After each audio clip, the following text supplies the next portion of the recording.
The International Ice and Snow Festival, which kicked off Friday evening in Harbin, capital city of China's northernmost Heilongjiang province, is adding steam to the country's burgeoning ice and snow economy.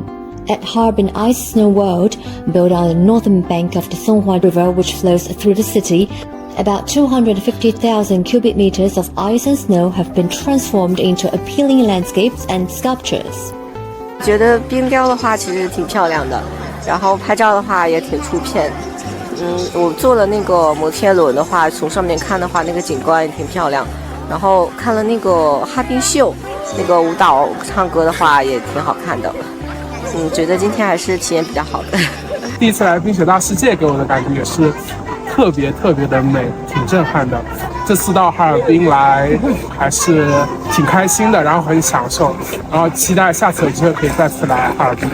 Harbin has abundant ice and snow resources, making it a popular destination for winter tourism in China. The city welcomed nearly 3.05 million visitors, raking in 5.91 billion yuan of tourism revenue during the 3-day New Year holiday. In neighboring Jilin province, the winter fishing-themed festival at Chagan Lake in Songyuan City has also seen a surging number of tourists from across the country.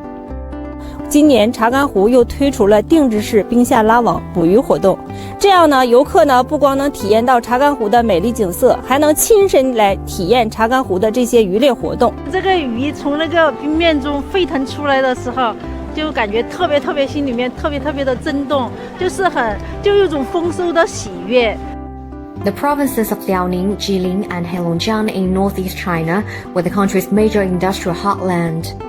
The region is now looking to make a breakthrough in promoting the transformation of the economic structure with its rich ice and snow resources.